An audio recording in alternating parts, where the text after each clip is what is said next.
Good morning, everybody. Welcome back to the Connection Project for another week, talking to another magical, interesting guest all about connection here with Sally. Um, Back for another week. And I'm here today with Amy Luckman. And Amy is a board certified nurse coach, holistic wellness coach. And she's a health and wellness nurse coach, works with moms um, trying to get out of burnout, connect back to themselves. She's an energy practitioner. She works around protection, somatic work, inner child work. She does a little bit of everything, working with her clientele.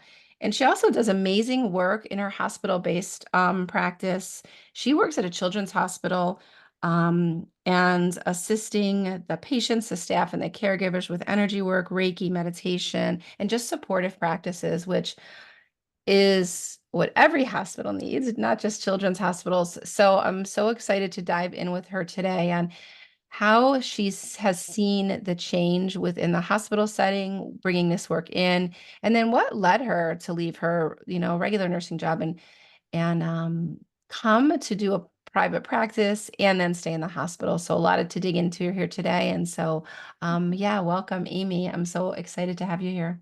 I'm so excited to be here. Thank you for having me. Yeah, of course. So I always start off with asking, so how we got to know each other. Amy, I knew from some people I have on, I have never met. First time is during the podcast, and some people I knew Amy from afar because we are in the same nurse coaching community.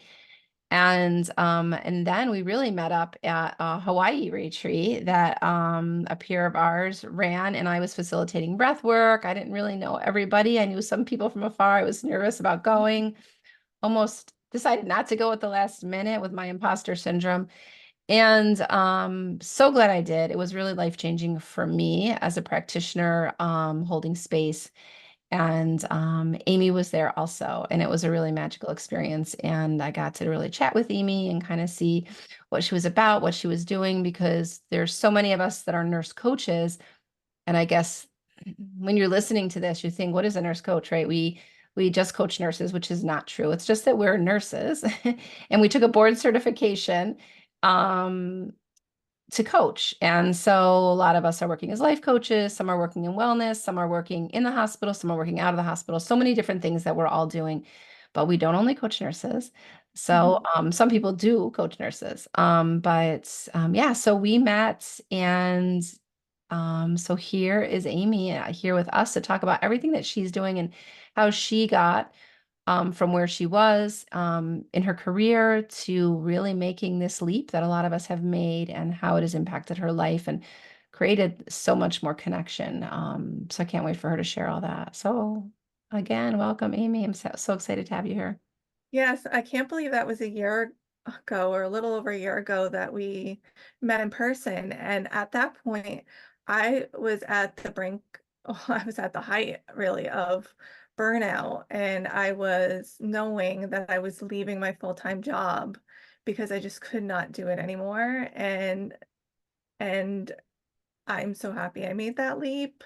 I'm so much happier in a better space and getting time to really heal myself and go on this amazing journey. But your sessions were very impactful and I still talk to people about them today. So I'm so happy you did go. And even with me for breath work, I was a little nervous about it because for me, I have had two heart surgeries by the age of 3.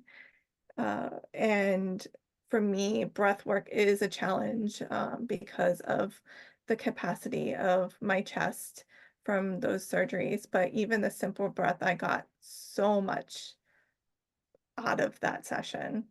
So I thank you.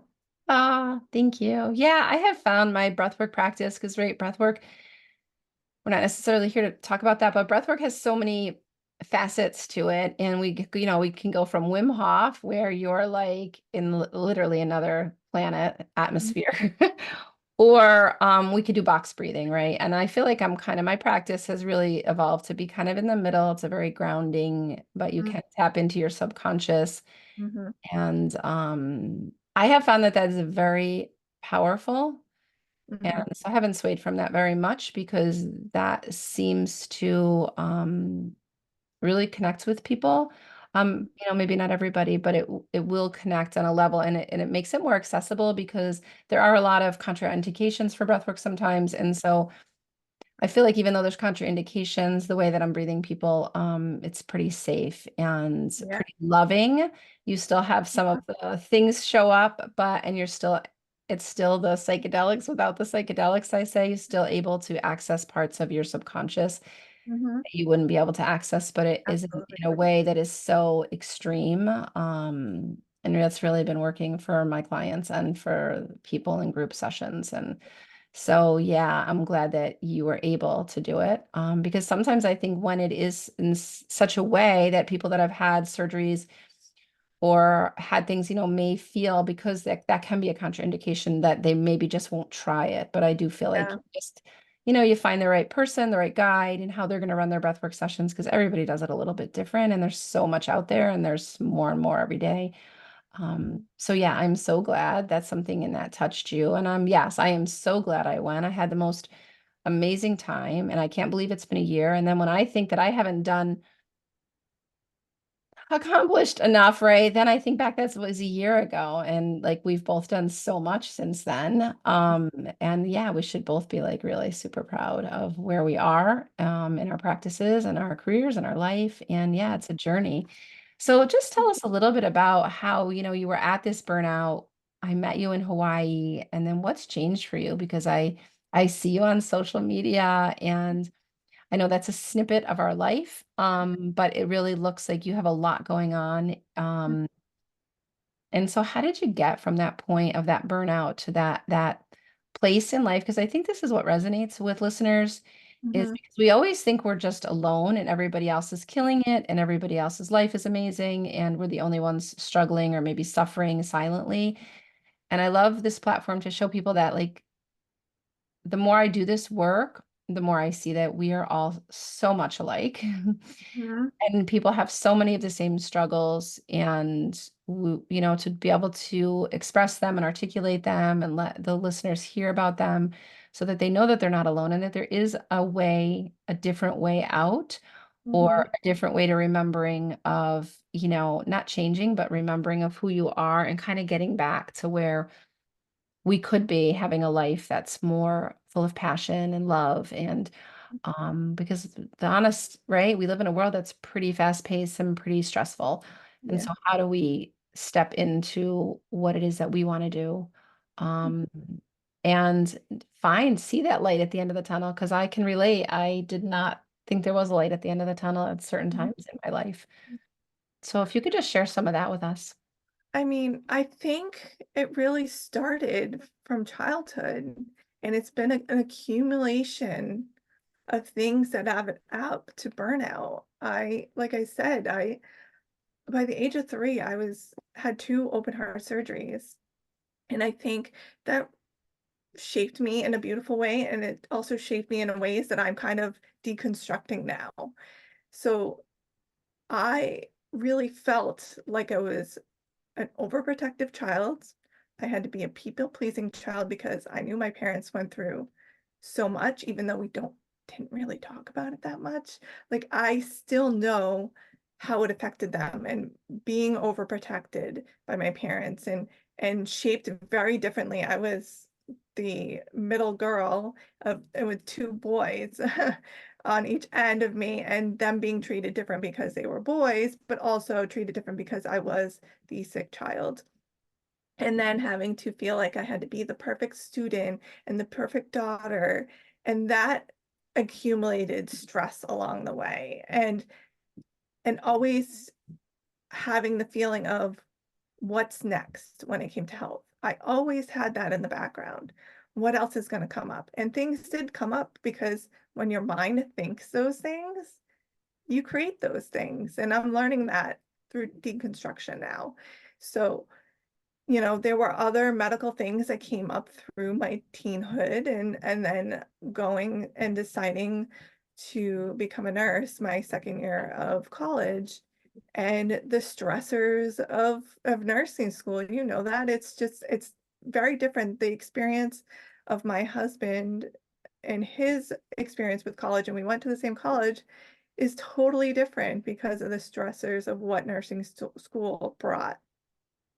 And then from there, going into pediatrics, and particularly the pediatric ICU for 15 years, and the trauma of seeing what I saw.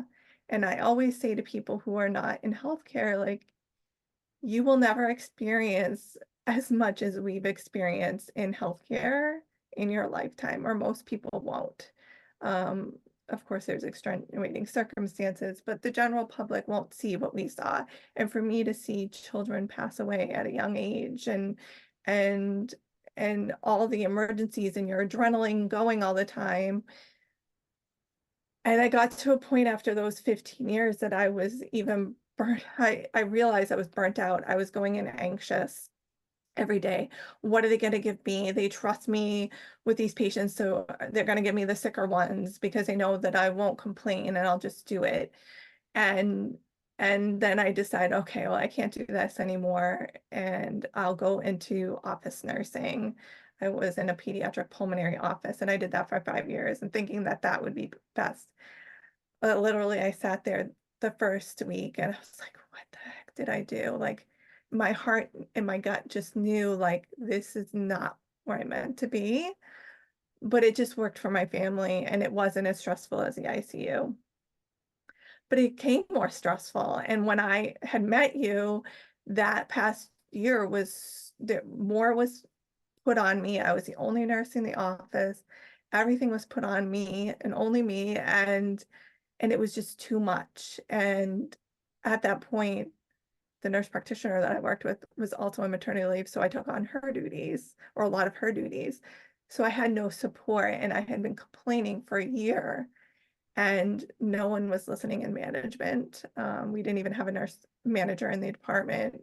It was just office managers, and they didn't understand what was going on.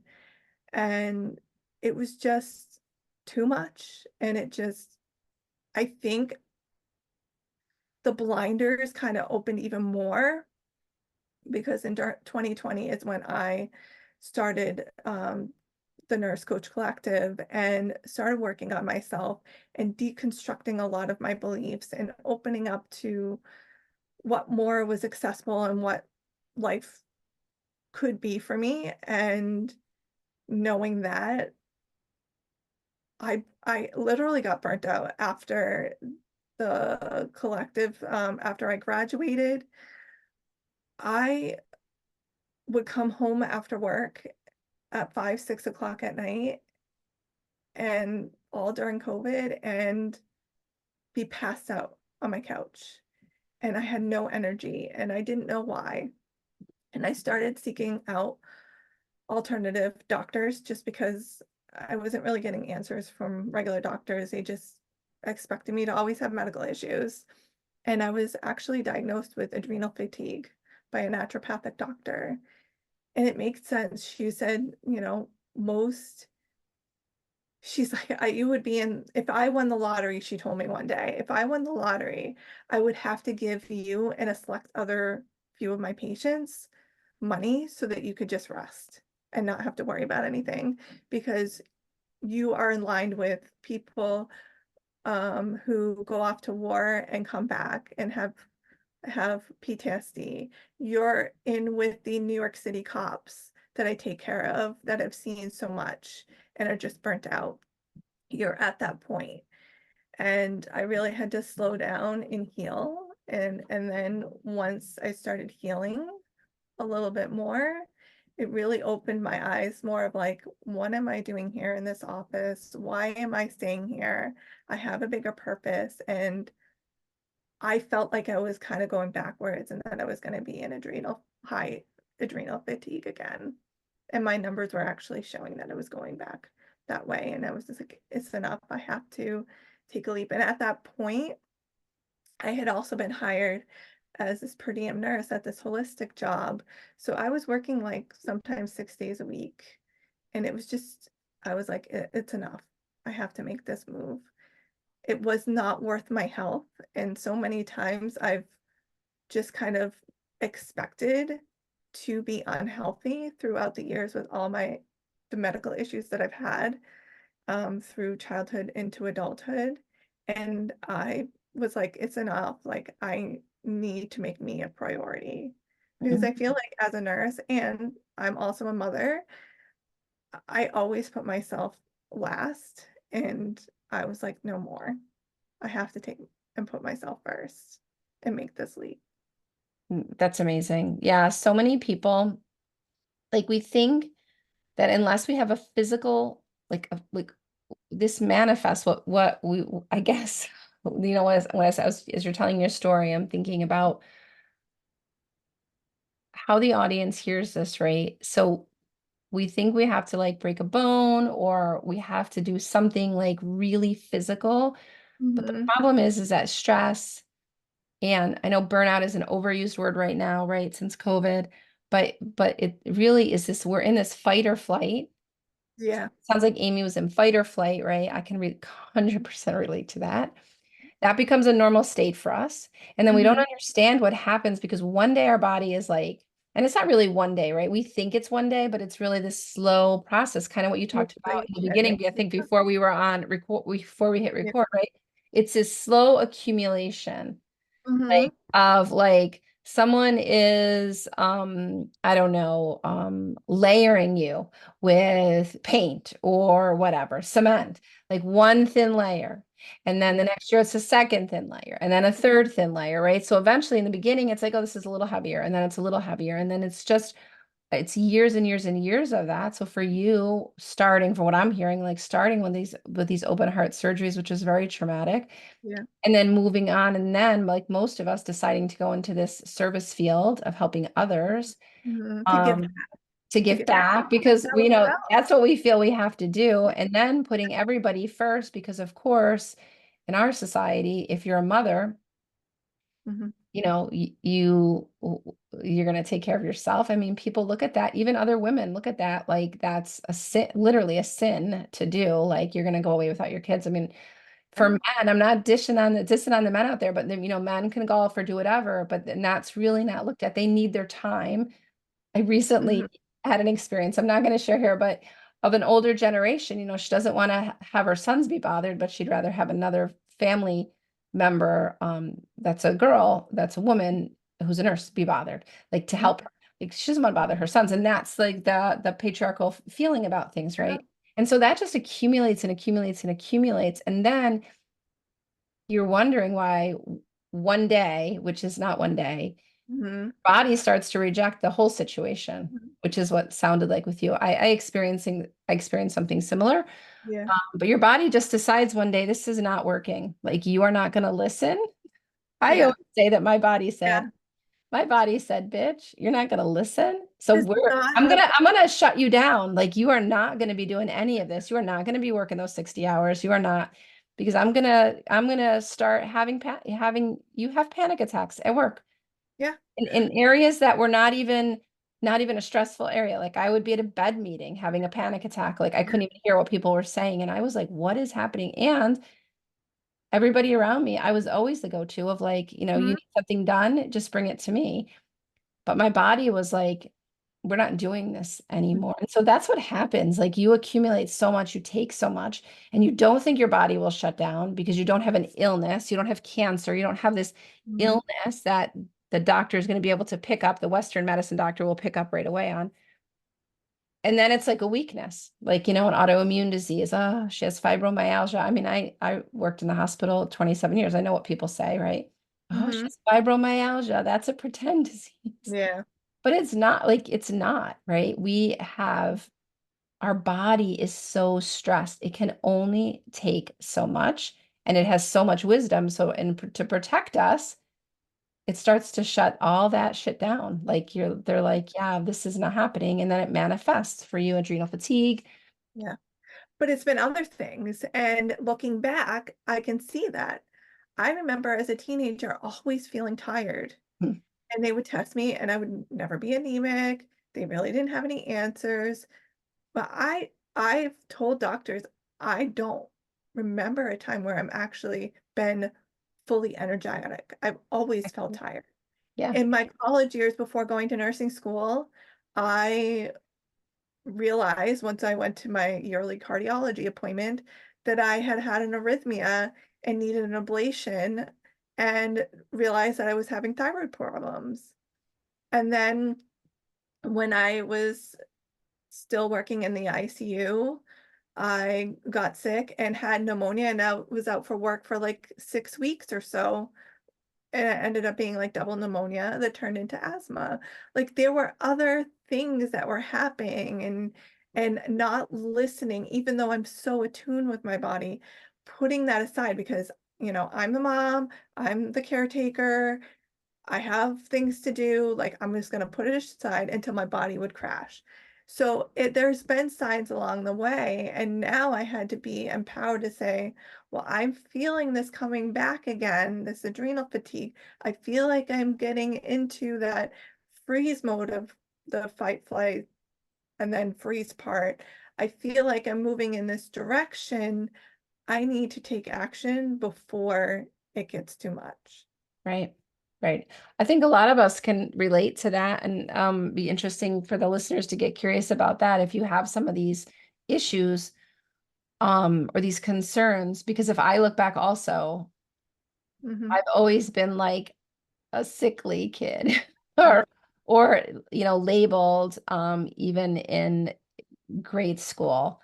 Um, Mhm.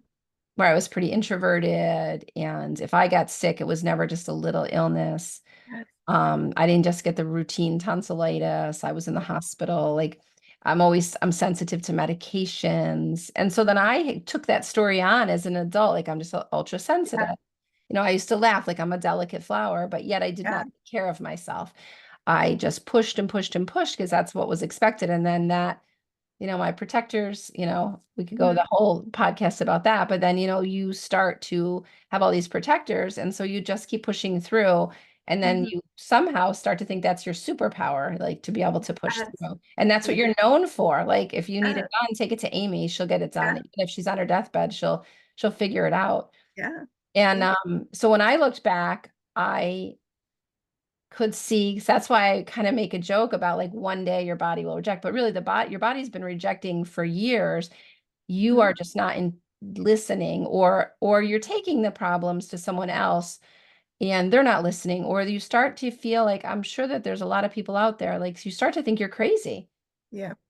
because Yeah. the people are like, well, what is your issue? I remember thinking one day when I have a lot of energy, I remember thinking, is this how like normal, quote, normal people feel? Like when you feel like when you wake up and you're not exhausted and you have like all this energy, is this how people feel? Because those days were so few and far between for me. But I just rationalized and normalized that feeling of having to push through. Mhm. So it's interesting when when you start your healing journey and then you look back and you're like, yeah, this didn't just happen, like, right? You've been Yeah. experiencing this probably since you're a kid. And then, there is a part where our mind takes over because then that's our story. Yeah. And then that became my superpower of like, oh, I can like do anything. And then that became my story but I'm really wasn't paying attention to like what's truly like happening here in my body and Yeah. honoring it. And that kind of sounds like where you were at. Yeah. And looking back, it's like that actually was kind of honored, and not in a way that they thought it would should be, but like it was encouraged in a way, in a weird way, that that's like your story, your life story, like that your family kind of perpetuates that. Not Hmm. that they meant to, because they were going through their own thing to deal with their trauma of what they saw their daughter go through, but it was perpetuated. And I really felt like I was labeled the sick kid, and I was treated very delicately and differently than everybody else around me. Yeah. Yeah. Which can have a reverse effect, right? Because it doesn't empower you Yeah. to, Yeah. be able to speak up or make your own decisions. And I've seen this, like I can give my examples, but I sit here and think about multiple people within Mhm. my family and extended family that have this same story. Yeah. And it's nobody's fault. Like we're not blaming anybody Oh. because we all do the best we can with what we have. So for our parents, They did the best they could with what they have, Absolutely. trying to protect, Mhm, their kids or whatever. And I could say the same for myself. I did the best I could when I had my kids, mhm, but I didn't have the knowledge that I have today on like how this all works with our mind, body, spirit connection, and much our how much wisdom our body has. And if we just listen, mhm, we know way ahead of time, like what's something is kind of awry. Um, mhm. and then having the courage to like speak up and advocate for ourselves and now, listen when someone says, like, this isn't the way it is, because we're all individual beings, right? So, what the masses usually have is it doesn't mean that each person is going to respond the same way. And I think in medicine, in Western medicine, we kind of just look at the numbers, right? We're not Yeah. necessarily always, and I'm not bashing Western medicine, right? I think It where it would we saved be without it? It's more it of saved like, my life. how can we connect these two Yeah, modalities, right? How can we take yeah, all the great things from Western medicine and then educate people on all of this holistic work that we're doing yeah, so that we can create this environment that is more loving, more yeah. mindful, um, and not looked at as woo, right? Mhm. Because so much of it is science and data driven now. I think 5, 10 years from now, it is going to be Yeah. the norm. But right now, yeah, I mean, my husband's in medicine, he was laughing. He was say, he tells everybody I'm a witch. So Yeah.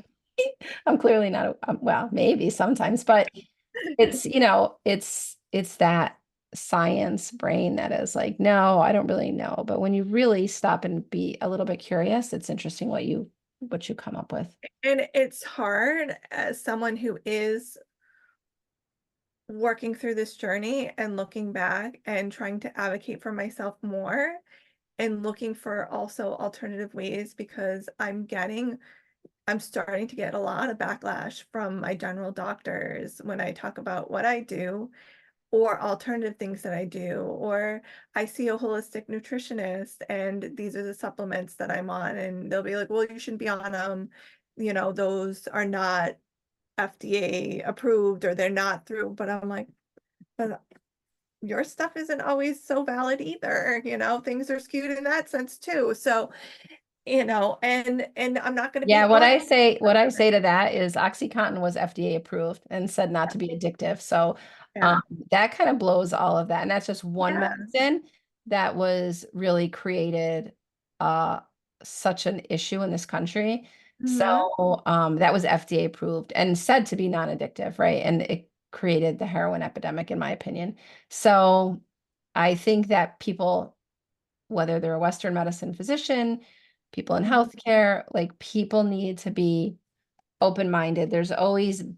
Listen, there's bad and good everywhere. There's people in the Sure. holistic realm that are touting things that maybe are not so great or not working right because Yeah. they just want it to be their way. But really it's finding the people that are very open to having open-minded and curious about letting both, utilizing both. I always get a little nervous when someone just thinks it's just their way and they're not open-minded to that because then we can Either get into or. funkiness either or, right? Or we can do this and this. It doesn't have to be, the duality of doing both things and being open to that, whatever's feeling good in your body, because you may be taking supplements that then I take and then they might not work as well for me.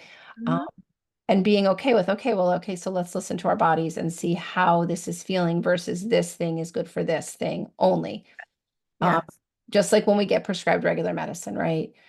Well, this is what works. And I just experienced this recently with something, and um, the nurse, they said to me, well, nobody else is experiencing that. And I'm like, well, I'm experiencing it. Well, Mhm. nobody else, I mean, that was the answer. Nobody else is experiencing that with this medication. And I'm like, well, but I'm telling you that I'm experiencing it and I'm not making it up. And I haven't my diet is good and and Mhm. but the generic answer a lot of times, and it's not for everybody, but it is a lot, right? You've come across this. It's just, Mhm. well, nobody else is experiencing that. Just Yeah. push through it. And so again, you're saying to your body, oh, I'm being told to just, Yeah. keep taking the medicine and push through it when I am experiencing this. It doesn't feel good. And that's Yeah. the answer.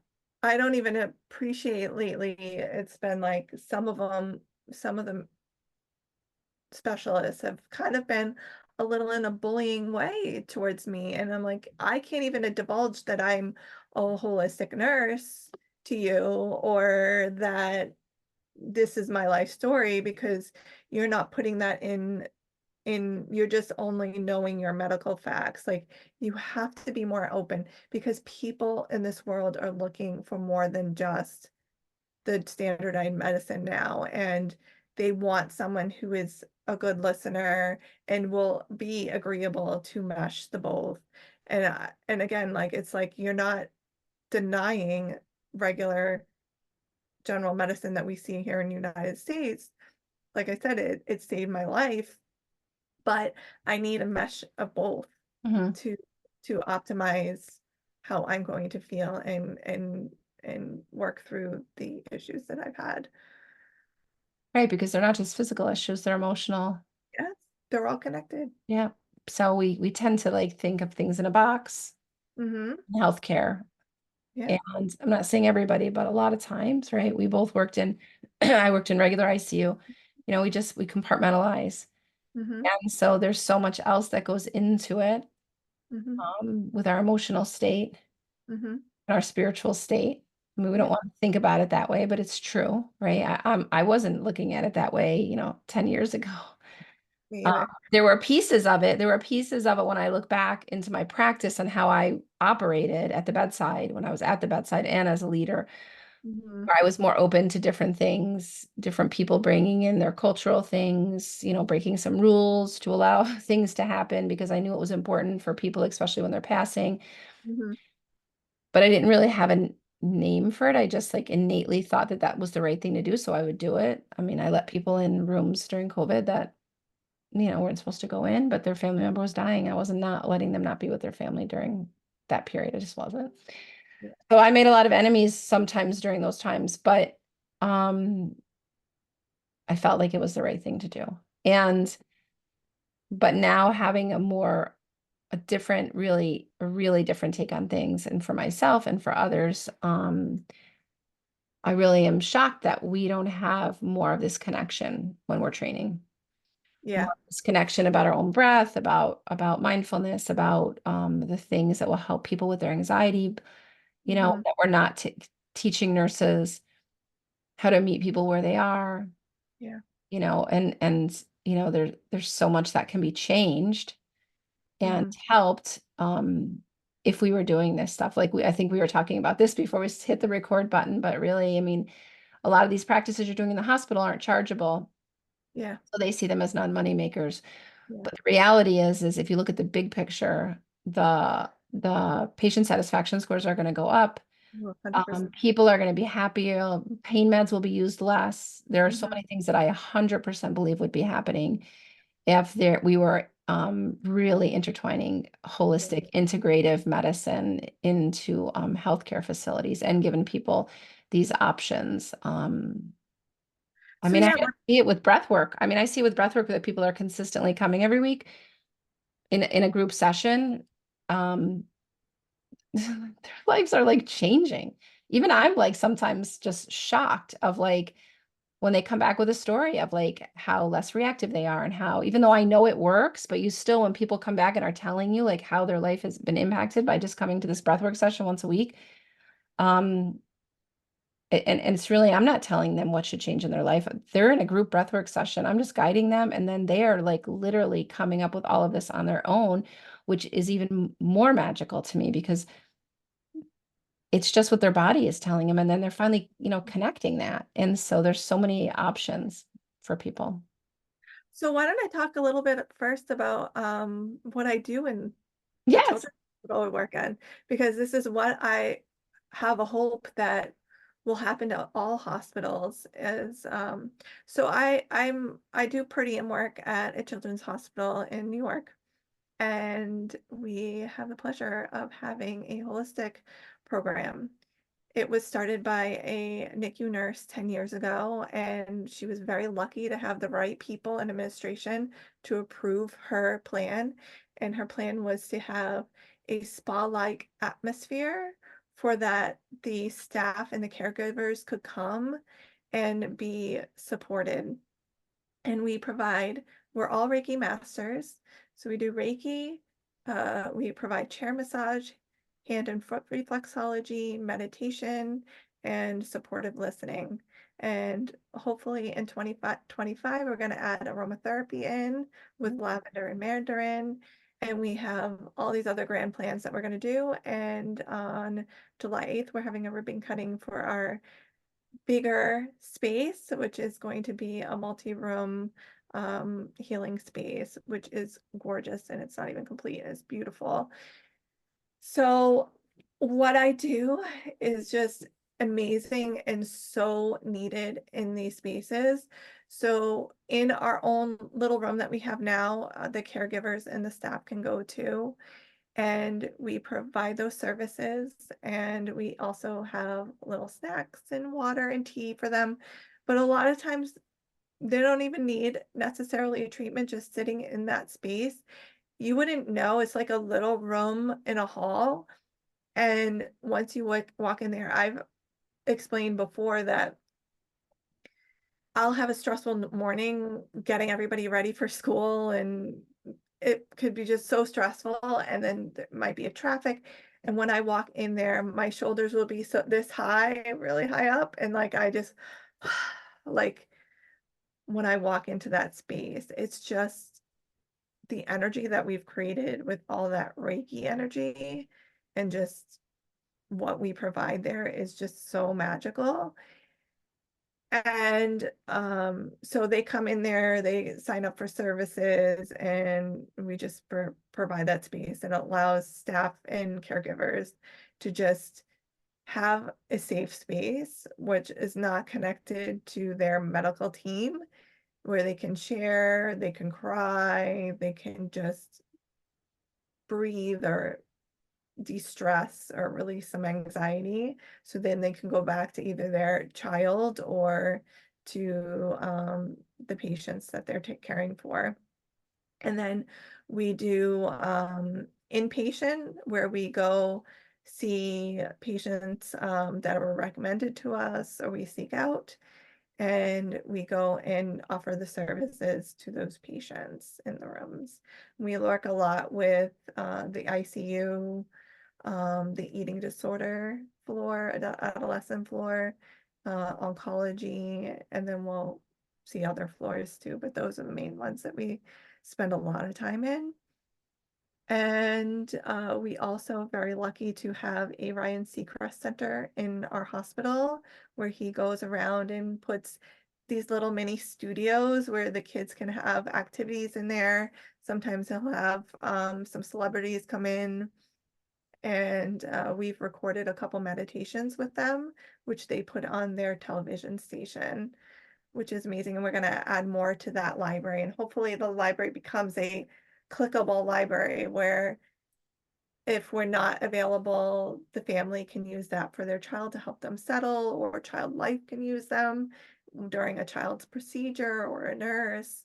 So that's just really incredible. And we do meditations weekly with the eating disorder nurses. We do the chapel once a week, and we usually even work with the administration. So it's really, really incredible. That's amazing. The new center, we have a separate office because we don't really have an office right now. So we're all kind of working in one small space with little Soji screens, and there's little room to move. So this will have individual rooms. We have 2 treatment rooms, one with like reclining chairs, because a lot of times in a chair, people fall asleep and they look like they're going to fall out of the chair. We got a massage table, and we actually have a room that's so beautiful. It has 3 industrial sized electronic massage chairs that they can sign up with, and it has this beautifully donated virtual window that was in our original space that has like, it looks like Hawaii, where we were in Hawaii. It was like looking over like a hill with like the ocean, and you can see surfers in the picture. There's like an ocean theme with all the ocean animals in it. There's like a little like valley area with like butterflies and flowers. It's just so beautiful and like hypnotizing to sit and watch it. So yeah, that needs to be done in every hospital. It And does. it's really helped like staff feel less stressed. We've even tallied that like we've had anywhere from a 5 to 6 point reduction within a 15-minute session for stress level, which is incredible. And we do little pop-ups here and there. So if say like the ICU had multiple children passing and they've been really stressed, once they get over that hump, we'll go in and we'll cover both shifts. So we'll kind of do like a maybe like a 3 to 9 shift, and we'll go in into their like little lounge room and they can have one or all of our services in, and they don't have to like leave their unit.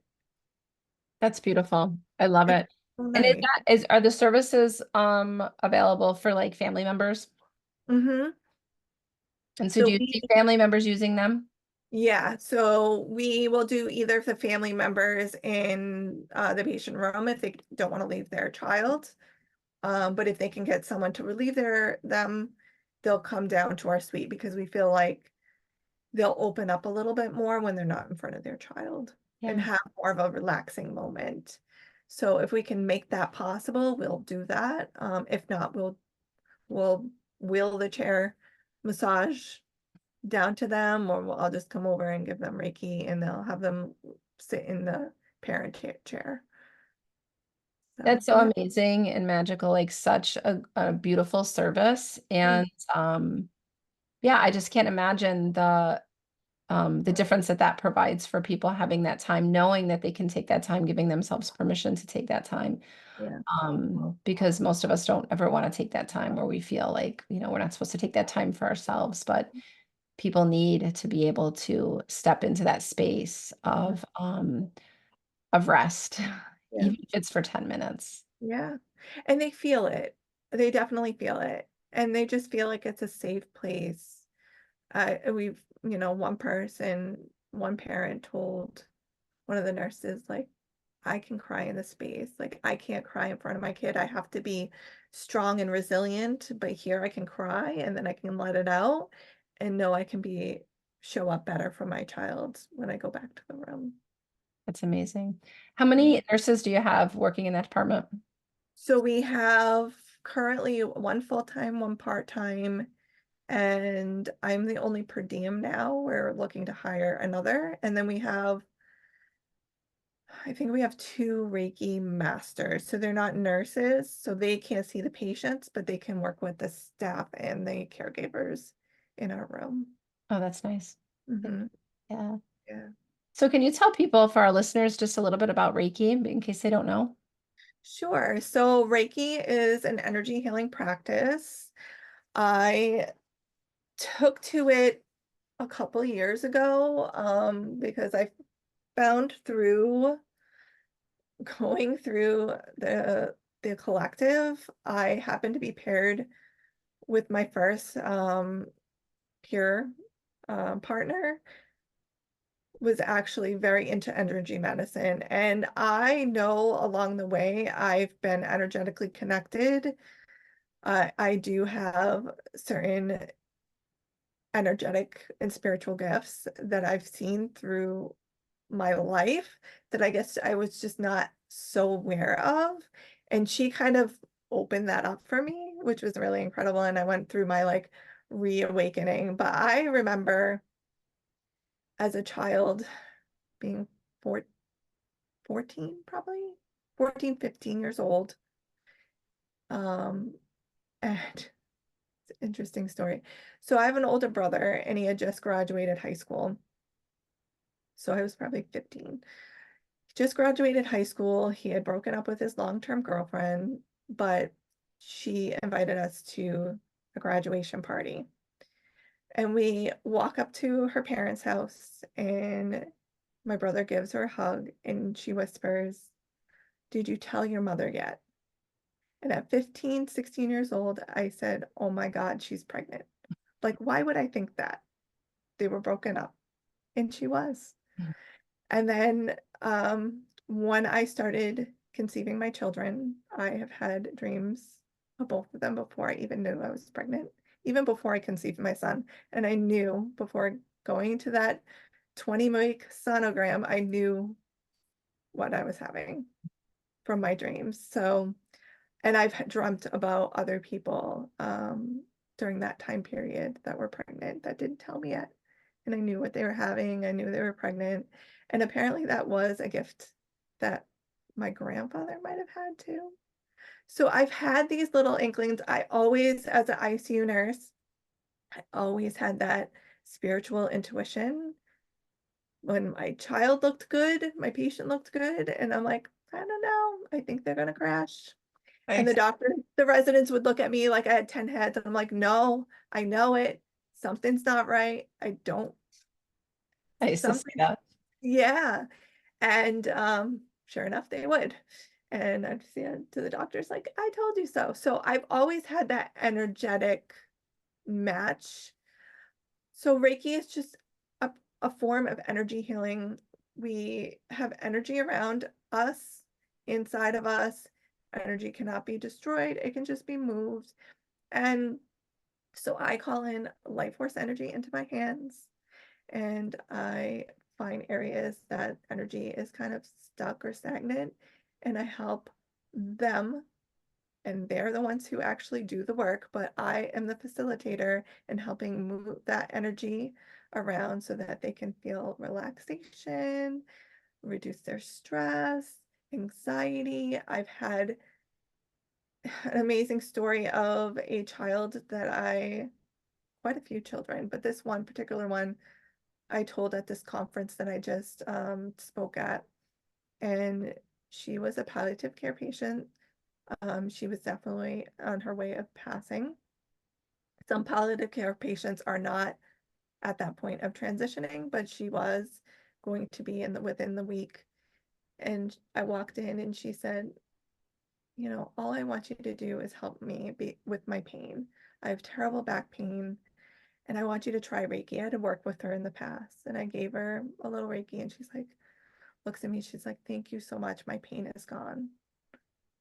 So it's Amazing. amazing. I've had children, cardiac kids, who live on low oxygen levels.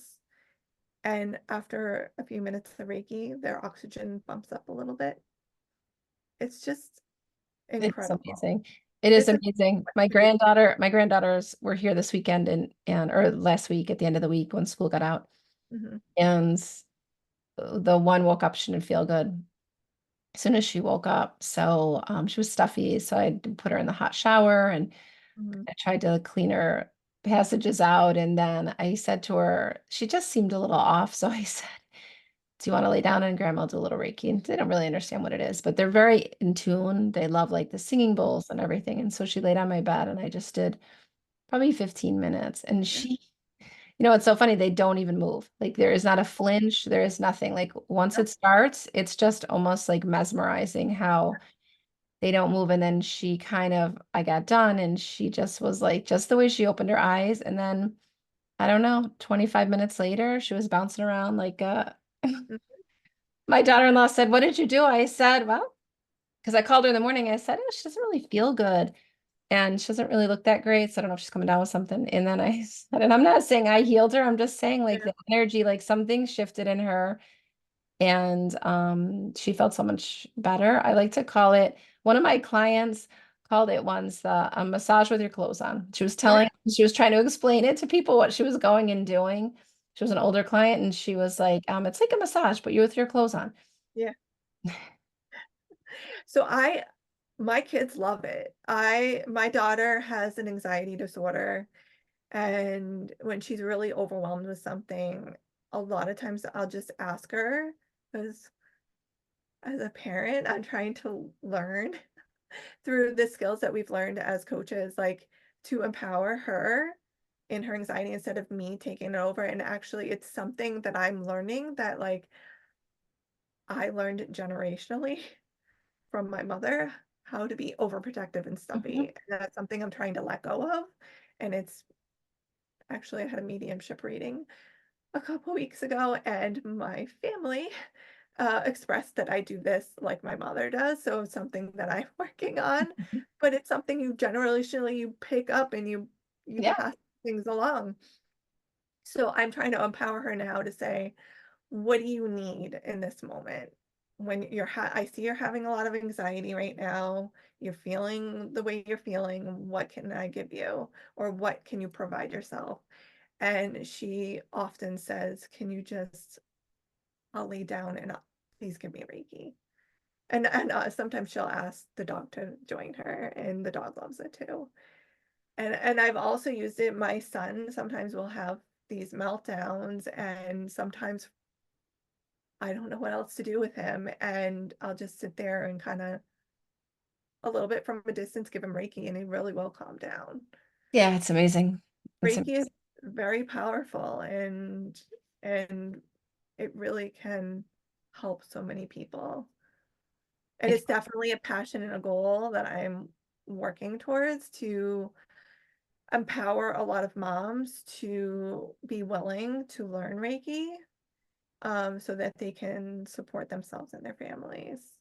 So that's one of yeah, my some people I teach, they're not gonna probably go out and do it. It's yeah, really more about having that skill set in the home. yeah. Um, It's actually especially very for their own kids, like especially if they have younger, yeah. younger kids that they can start to introduce it to for bedtime, for helping them calm down. Like you said, like there's so many pieces of it. It doesn't mean you need to train in it so because you're going to go out and be a Reiki master, right? You're just bringing it into your life and then just utilizing it. I Yeah. used it with my dog when she was passing, Hmm. and I 100% believe her transition was so less anxious for her Yeah. because she settled right down when I started. A lot of times, like even if I don't even turn on the Reiki, I really feel now that I probably underlying always had it because it's interesting. I've been told certain things by certain people and through my mediumship reading that I was providing myself Reiki and not really even realizing it before even being attuned to it. So Mhm. it's something naturally that I probably already always had. And I've always noticed when I've cared for especially babies, they're very in tune to me. And I feel like they feel that energy even when Right. before I even turn it on. Yeah. They look at me a little bit different. They get a lot calmer. So it's always been there. I love it. I love Yeah. it. I love it. So is there anything else? So your journey has been interesting in the Mhm. sense of your own health issues and what you've come to, recognize in yourself and in the Mhm. world, which is just makes you so much more able to see this in other people. And I love that you shared your story so vulnerably because, it's hard for us to share in these ways, but it is so helpful for others to see that they're not alone. Mhm. And then what you're doing in the hospital is amazing. Is there anything you want to share about what you're doing in your private practice or anything you want to just let the audience know?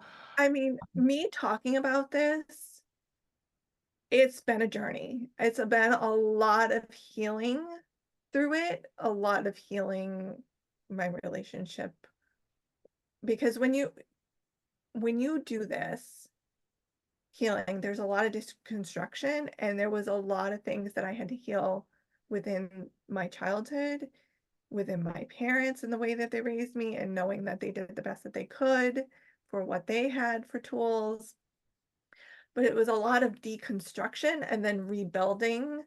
It was a lot of working with my nervous system and realizing I most likely have evidence of PTSD from a lot of this. I've had a lot of experiences recently with deconstruction where I've having these PTSD moments where I have flashbacks and how to work with my body and work through those and know that that's a memory and then how can we redefine those working with my inner child and healing that aspect and providing her what she may not have felt that was given to her at that time, which, you know, life happens. What was provided was best that they could be provided at the Mhm. time. But I need to give additional support and love to that inner child. And just working through all of that made me be able to talk about it in such a loving, passionate way.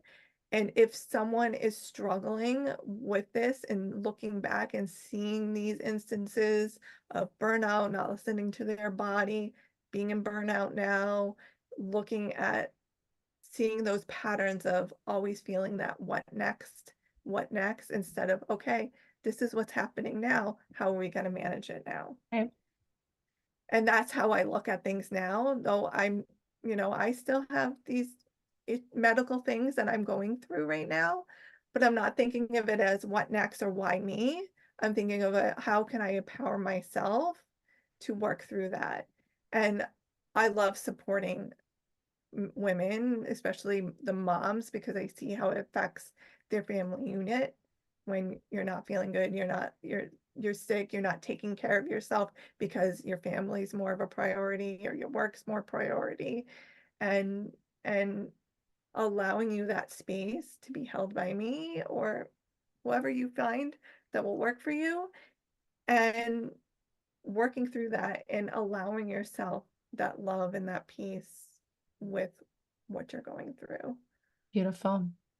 Mhm. So what would you suggest to someone that maybe has experienced something like you have and is in this position now where they're like for me, I thought it was just my job when I left my job, but obviously it was way more than just Yeah. my job, right? Like my job I felt was toxic and I needed to get out of it.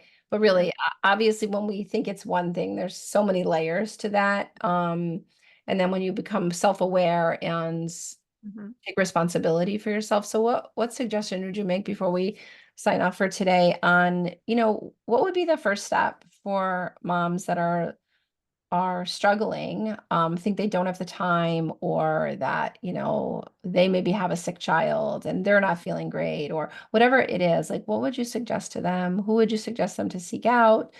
Mhm. What would you say for their first step? I guess the first step for me is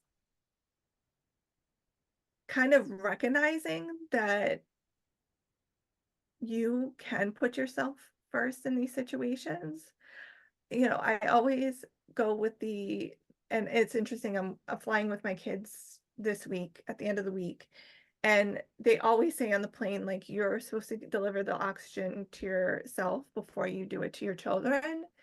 And our society has that reversed in so many other ways, Mhm. and I always put myself last. And I do still catch myself sometimes saying, "Okay, what are you doing? Like, you gotta put yourself first." So it's a learning that you have to do, but knowing that if you take care of your health, you will show up so much better for your family. You will show up so much better for your work life. You will show up so much better for your community and everybody else that is around you if you say, I have to take care of myself. This is important. My body is important because if I'm not well, how can I take care of everybody else? Mm, So that's really a big step because that is a hard step for most moms yes, it is. to begin with, especially caretakers of any kind. It's it's admitting that you are our priority. Yeah. Then looking for support, whether it's somewhere in your community, whether it's a coach like me, whether if you have medical issues that you feel like your doctors are not supporting you, number one, step up and say, no, I do feel this. And whether you acknowledge it or not, this is who I am. I don't like when healthcare practitioners, like you said, like, oh, well, that symptom is not, that's what no one has ever reported that with the medication. But I'm experiencing this. Right. So if you need to, seeking alternative, um, whether it's integrative or a doctor or a naturopath, or I say, like I said, a holistic nutritionist, or if you're interested in any type of energy healing, seeking out somebody for that spiritual aspect. But knowing that you are allowed to go beyond what is the defined path of what most of America thinks is the defined path of getting your health in order, and not allowing others to say or undermine what you're feeling. is wrong. Like you are feeling something, go with your gut. Mhm. I love that. I love that. And just knowing that when you do start to transition to that point where you're taking care of yourself, I don't know if you've experienced this, but you do start to see the ripple effects in your family because For then they sure. start to model your behavior instead of like in the beginning, sometimes the transition can be a little Yeah. bit rough when you start to first take care of Yeah. yourself and put yourself first. Mhm. People are all like, what's happening here? But then Yeah. the ripple effects really do start to happen. And then especially if you have small kids, right, you're starting to model the behavior that you want them to be able to empower, like you were talking with your daughter, to empower herself around her anxiety. Okay. Um, and so I just think it's so magical in so many ways. Mhm. And I really appreciate you sharing your story today and sharing all that you're doing because you're doing amazing work in your practice, in the hospital, and just on yourself, like each person that heals themselves and starts this journey. And just so everybody knows, it's not like a 3 month thing. It's it's a forever kind of thing and not to be daunting. It's just what it is. If you've had years of living one way and having programming. I mean, it's going to take years to deconstruct that, as Amy said, and kind of rebuild and rewire your nervous system to know how you're safe. And so hopefully I know people out there can relate to this because so many people have these stories. So Mhm. thank you so much for spending so much time with us. I kept you over today, but spending so much time with us and telling us your story and how you are in such a different space now and how you are just like blooming because you're able to just be so self-aware. Mhm. And we still like have setbacks, but that's normal. That's life. Like we're humans. And so I just love what you're doing, everything that you're doing. So thank you. Thank you so much for having me. Yeah, of course. I'm going to share all of Amy's socials and information on the show notes. So if there's any questions you have for her, reach out, access her services. She's doing amazing work out there in her community and online. So just give her a shout out. All right, Amy, thank you so much.